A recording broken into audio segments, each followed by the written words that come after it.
Remember the Mike Tyson line? Everybody's got a plan until they get punched in the face. The third party plan will punch you in the face right away as we get routed nationwide. And we can't win the presidency that way.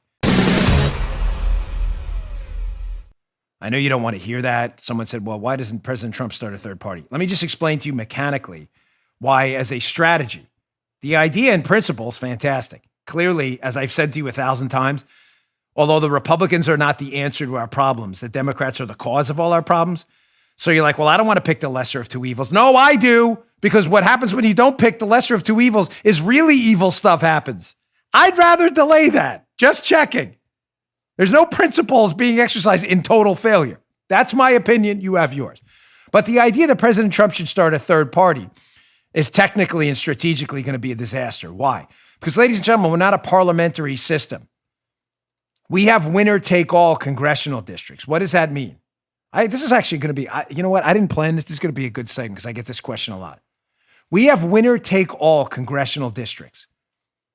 If you run for Congress, where I live, in Florida's 18th congressional district, the winner of the election is the congressman. In certain parliamentary systems, that's not the way it works. Representation in the parliament is based on who gets what percentage of the vote. You have whatever, the Tories, the Greens, the communists. If the communists get 5% of the vote, they get 5% of the representation. That's not the way it works in our Congress. Whoever finishes with the most votes is the congressman. So what's going to happen? The parties with the infrastructure are going to largely win, the Republicans or Democrats.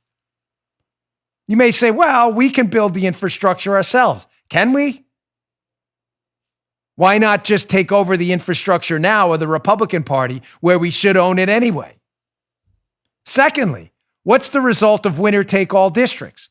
Well, you get representatives in Congress who are largely, outside of a few independents who, doesn't matter, they caucus with a side either way. You have representation in Congress with Republicans or Democrats who've built an infrastructure to ice you out.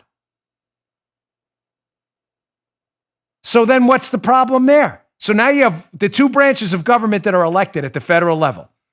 The executive branch and the legislative branch.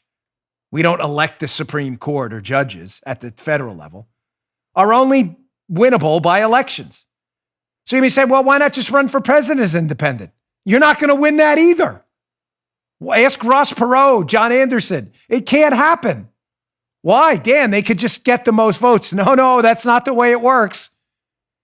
You're going to be fighting an entrenched Republican and Democrat, both of which have failed us. That's why I'm suggesting you the better strategy is to take over the Republican Party with primaries.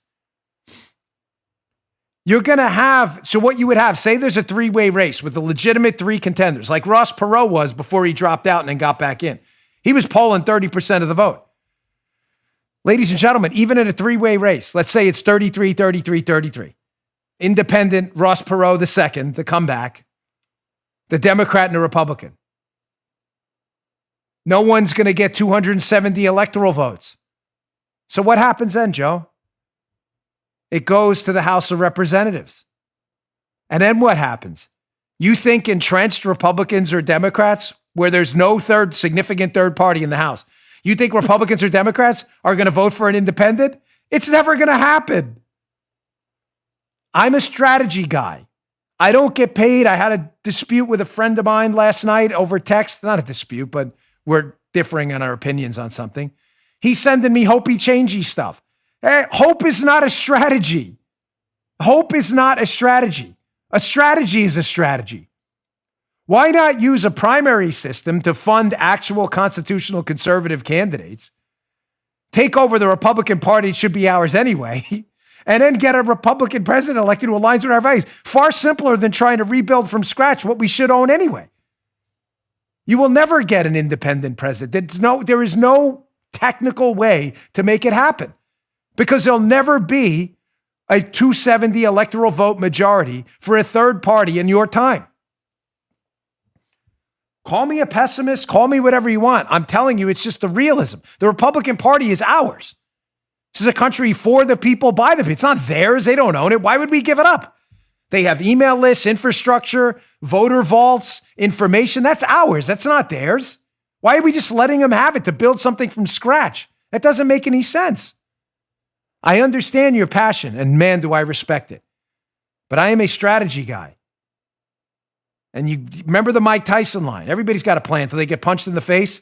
The third-party plan will punch you in the face right away as we get routed nationwide. And we can't win the presidency that way. You just heard Dan Bongino.